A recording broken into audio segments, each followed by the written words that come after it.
The second round of the NBA playoffs is already off to a crazy start as basically every team favorite has already lost the game. The Knicks upset the Celtics coming back from 20 down. The Nuggets come back from being down double digits to win on the last minute shot. The second round of the NBA playoffs is going to be crazy. We're going to talk about it all and more right after this. Welcome to the number one place for your daily basketball news and analysis, NBA Central.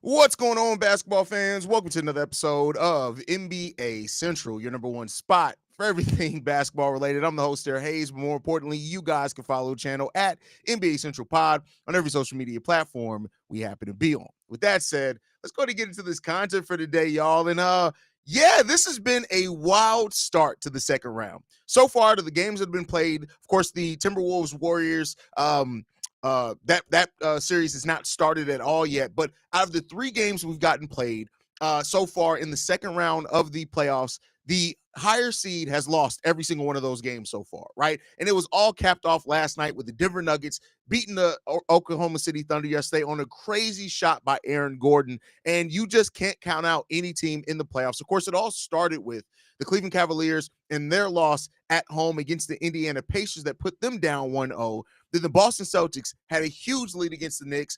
Knicks come back and win that game. This has just been a series, a round so far that is just the whole playoffs. Actually, let's just talk about the playoffs as a whole. It's all been crazy so far. It's all been really good to watch. And this is why it's about getting to the dance. You can never predict. As much as on paper things may seem like they can go a certain way, you can never really say if that's going to be the case or not because, it's just so many variables that come down to it. Now, with the higher seeds in these series end up coming back to win these series, we'll talk about that as we make our way through them when it comes down to it. But overall, man, it's been fun. It's been really fun to just watch how this thing is shaped up so far already. And let's talk about that Denver Nuggets game. And this was a game in which the Denver Nuggets were just, they looked like the OKC Thunder were going to come in and handle them as they do everything else. Nikola Jokić has a 42-point, 22 rebound game. Right, I know that Aaron Gordon is going to get a lot of conversation about this, as he should. When he found the ball in his hands and hit the game winner, he had a three-pointer with 2.8 seconds remaining, right, to help Jokić in his 42-point, 22 rebound game. But this Denver Nuggets team just did not go away, right?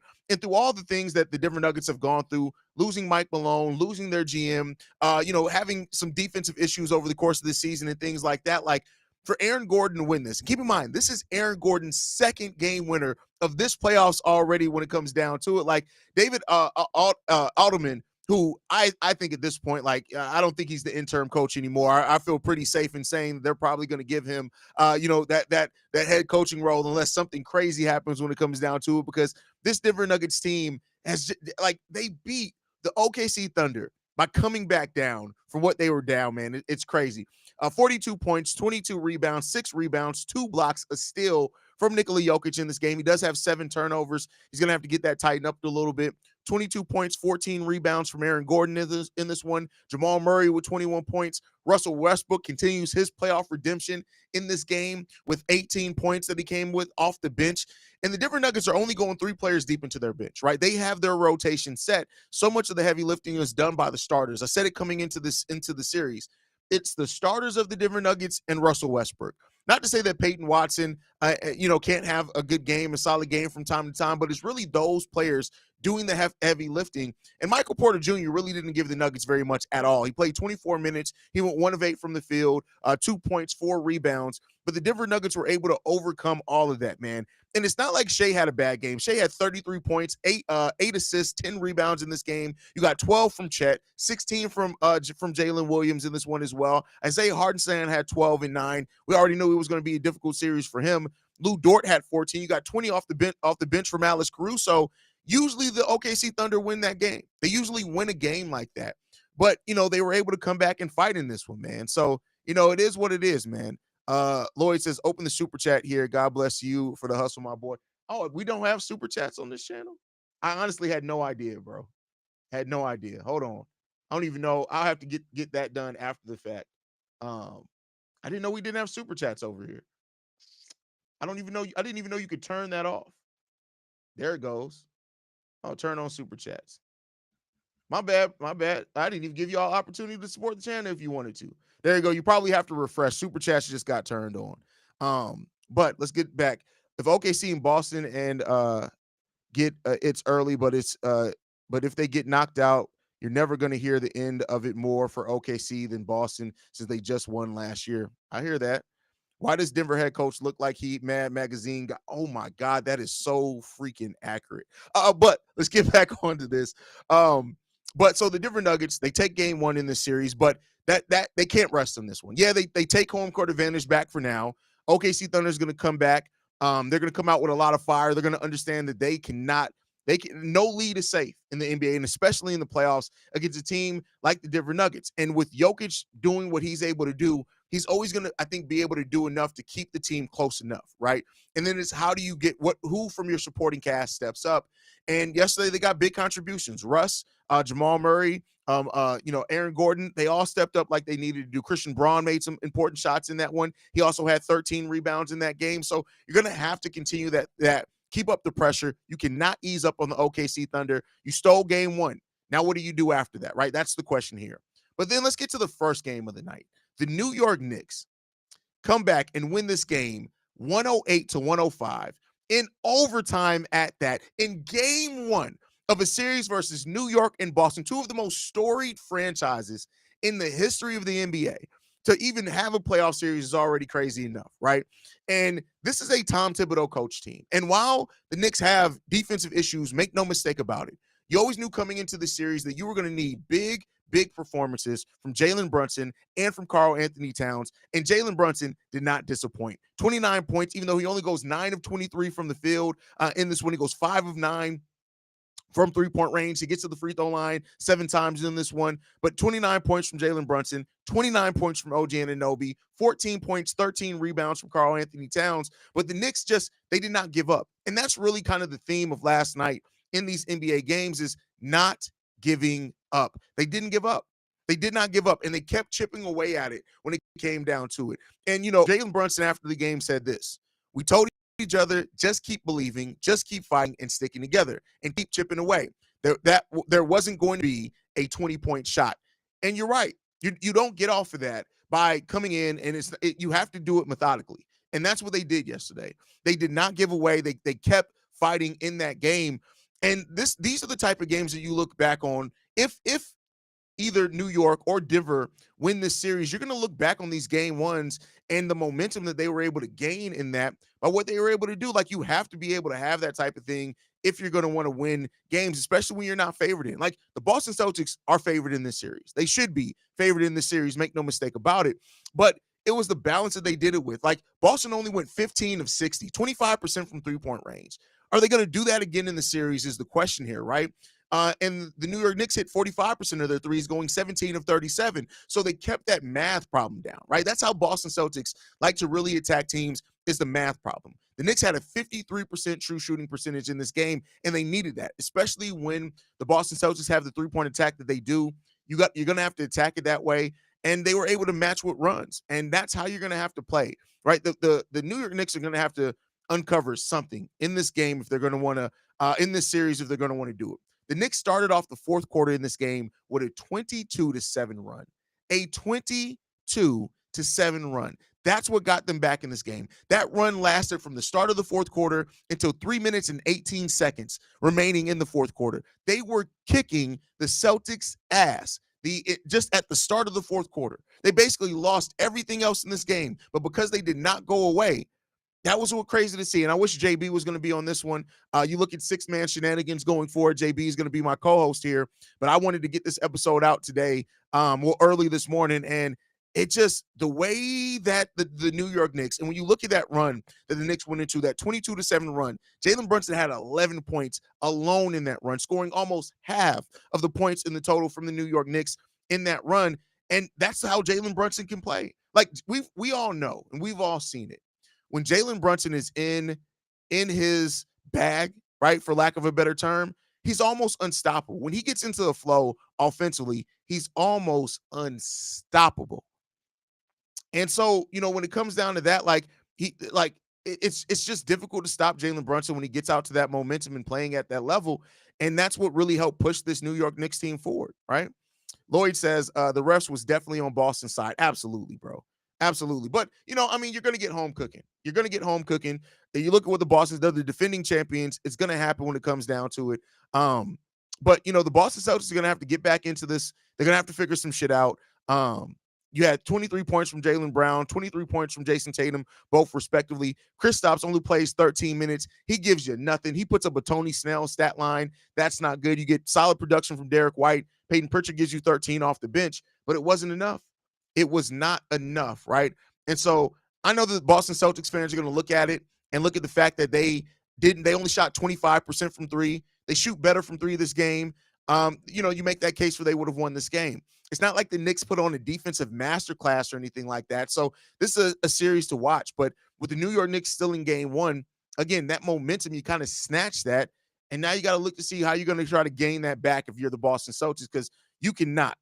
Like none of these teams, you cannot lose both games at home to start off a series. And so now it puts the Celtics, it puts the OKC Thunder in what, as early as possible, you can be in because I don't know how many teams come back when you are, even if you have home court advantage, if you lose both games to start off the series, both home games, you can't do that. And if you do, it's a huge deficit to overcome, right?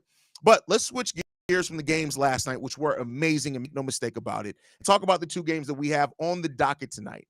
We got the Indiana Pacers and Cleveland Cavaliers. The Pacers already stole game one against that's not fair. We got to stop calling every time a team that is not favored that they stole the win. Because if you watch that game, the Pacers didn't steal that game. The Pacers played excellently well throughout the entirety of that game, and they deserved to win. It wasn't a robbery. They didn't steal shit. They came in there, outperformed the Cleveland Cavaliers, and they had a game plan that it seemed like the Cavs just weren't prepared for them, right? And that's how the Pacers were able to win game one. They had damn near the perfect game plan for the Cleveland Cavaliers and threw something at them that the Cavs just clearly were not prepared and not ready for. Now you get to switch gears on that, right?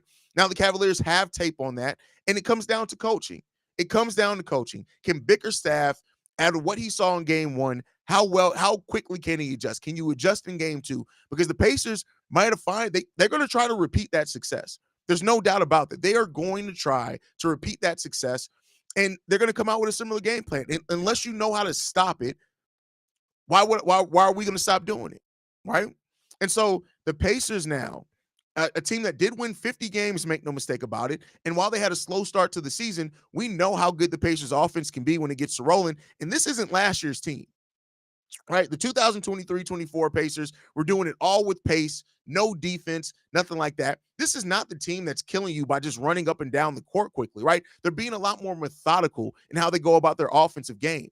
And that's the part that makes this team dangerous. And they have a higher defensive floor than what they had last year as well, right? So they're playing better defense, which is still not great defense, right? Like, I want to be clear there, but when you're so good as what the Pacers can be offensively, you don't need to be some juggernaut defensively. You just need to be able to make enough stops at the right time and not have a game where your defensive intensity is low to start. You got to keep up that momentum. And so that's what to look for in this game, right?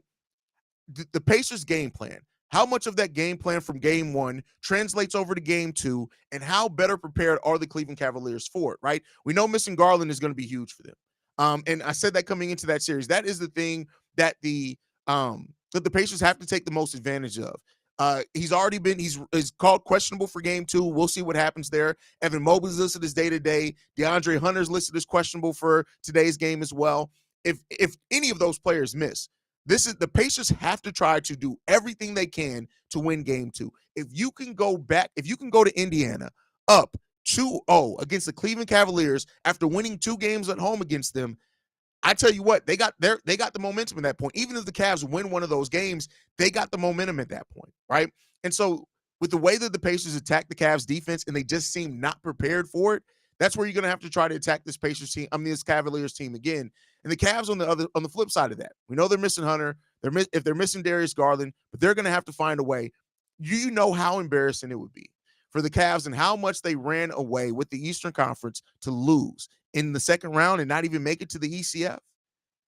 Do you know that? And keep in mind, I was a Cavs denier for the first month and a half of the season.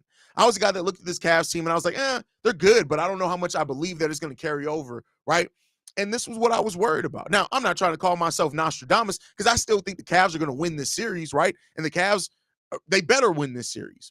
But it's not just this thing where you can just look at it and say it's automatically the favorites are going to run away with this, man. And you've seen that already through the start of this playoff run. First Last says, good morning. What's good? Good morning, First Last. This Eastern Conference, I hate pretty much every team. F Boston, F New York. Who the F goes to Cleveland? Watch when Halliburton lose, Indy will be calling him an N-word real quick. First of all, that's crazy. A lot of shots taken there in only a couple of sentences, but hey, do you think the Cavs are in trouble? Pacers actually have the size to counterattack Mobley and Allen. Um, yeah, especially if Mobley's not going to be 100% healthy. Um, I mean, that game plan, and I don't want to overreact to one game, right? I'm going to wait till after game two before I have kind of the over analysis about it.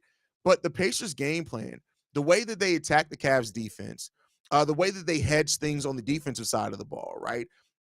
Like it really seemed like what this felt like to me, right? I can only give my thoughts on it. What it felt like to me is that the Indiana Pacers really spent the time before this series started and thinking about exactly how they wanted to attack the Cavs.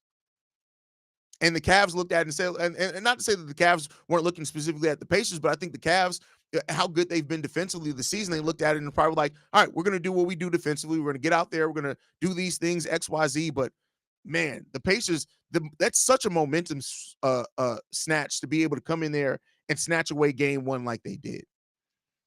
If the Cavs actually lose this series, it would be more entertaining than the last few times. Yeah. I mean, more embarrassing than the last few times. Absolutely.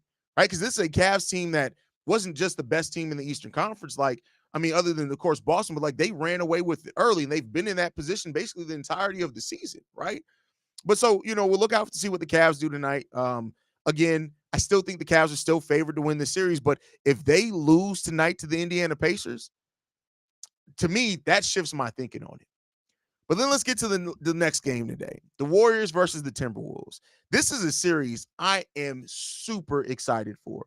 I think this is going to be a great series. Not only is Anthony Edwards playing amazingly well, you look at how he stepped up, and this has really been, not to say that Anthony Edwards hasn't already been a star, but this playoff run has already been different than last year, right? Like Anthony Edwards not only is grown as a shooter, he's grown as a facilitator, he's grown as a leader, right? You could tell that this season and how he's motivated his guys, right? Called himself out at times. And that really is carried over into this playoff run for sure. And so, from Pharaoh, he says, I think the Pacers will win the series in 6. If the Pacers win this one in 6, that'd be crazy. But the Warriors and Timberwolves, like we know that the Warriors, they're vets, right? And most of the offense against the Rockets, like I think it was like 49% of their total offense came from Steph and from Jimmy Butler, right? And so, not to say that other players can't step up. Pods has had some really good games as well. Draymond has hit some big shots. Buddy Hield was the reason why they were in Game 7. As much as people talk about Jimmy and Steph, Buddy Hield, well, he was the reason why they won that game, in my opinion. Like, he played great, right? So you have other players that can absolutely go off. But the Minnesota Timberwolves not only are more locked in defensively than I expected them to be in this playoff run, Anthony Edwards has the absolute chance to be the best player on the court at any given time. I'm just now putting up the banner. I was supposed to be up. Has the chance to be the best player in any series, right? And I think that's the step that Anthony Edwards has really made this year, is that it's just, they say the game slows down, but I also think like your mental part of your game, right? The cerebral part of your game. It seems like Anthony Edwards has that more than what he's had in any other part of his career so far. And it's a young career. It's not like saying that like this is around the time you want to see that start happening, right? I think the adversity that the Minnesota Timberwolves went through at the start of the season as well has helped that, right? So you look at the series that he had in the round one. He averaged 27 points on 42% shooting and 43% shooting from 3. Those aren't even like crazy numbers, right? 8.4 rebounds, 6.2 assists, like all great to see. But in this series against the Golden State Warriors, you are going to need Ant to be extremely locked the hell in. You're going to need Ant to be locked in. And I think if if Ant comes in with the intentionality that he played with in round one, you got Rudy Gobert as well. Like they need to be able to give fits to the interior of the Golden State Warriors. Jaden McDaniel stepped up at times for this team as well. You got Dante DiVincenzo who's going to be trying to show out right where you can. This is a series that I think, and I think the Golden State Warriors are going to have 2 series back to back going 7 games. But I think the Minnesota Timberwolves absolutely can win this game. This is the team that I'd be picking to win this one. And man, listen, Eric, if it ends up being New York and the Pacers instead of the Boston Celtics and Cleveland Cavaliers in the Eastern Conference Finals, that is going to be crazy. Crazy. Josh says, I might take the Warriors in 7. They got size. I don't think Steve Kerr going to say, hey, let me play my non-offensive forward, JJ Redick. Yeah, but I mean, the Warriors, they have size, but like, let's be clear. Do you think Quentin Post is ready for the physicality that either Julius Randle or Rudy Gobert can play with at times? I'm not saying that he can. This is a legitimate question that I'm asking, right? Jackson Davis, is he going to play more in this series? Because you're going to need some of his athleticism. There are tons of questions in this series, I feel like, right? And for both sides of the ball, I want to be clear, for both sides of the ball, who's going to guard Jimmy? Who's going to guard Clay? Steph. Who's going to guard Steph, right? And then how you play the defense on those 2 players, does that open up pods to be more dangerous for you, right? Those are things that I'm looking for in the series to really kind of give me the answer on like how to feel about the series coming in. But I mean, we shall see. We very well shall see, because it's going to be a doozy of a series. I think this is going to be one of those series where, I don't know if a team's going to win back-to-back games. I mean, we'll see how it goes on this first one, but we'll see. We shall see. Joker going to show say you can win the MVP, bud. We're going to win WCF. Hey, I mean, that'd be crazy. That'd be crazy. That will be crazy. But guys, that's my time. I appreciate you guys coming in and tuning in. Wanted to get this episode out. I was going to try to do it last night. I was way too tired and too excited as well after all these series ended. But as you guys can tell, we're a lot more consistent around here now. So that's what it gets to, and we shall see. We will be live on the channel tonight, at least for the late game. I'll see if the guys want to do the early game. I can't do the early game. I got to do player's choice, but we shall see what happens. But guys, thank you so much for tuning in. Make sure you're following us at NBA Central Pod. You can send us any feedback, questions, comments, concerns, NBA Central Show at gmail.com. And then lastly, if you want to leave a text message and or voicemail for the mailbag, the number to do so, 773-270-2799. We're the number 1 spot for everything basketball related. See you guys on the next one. Peace, y'all.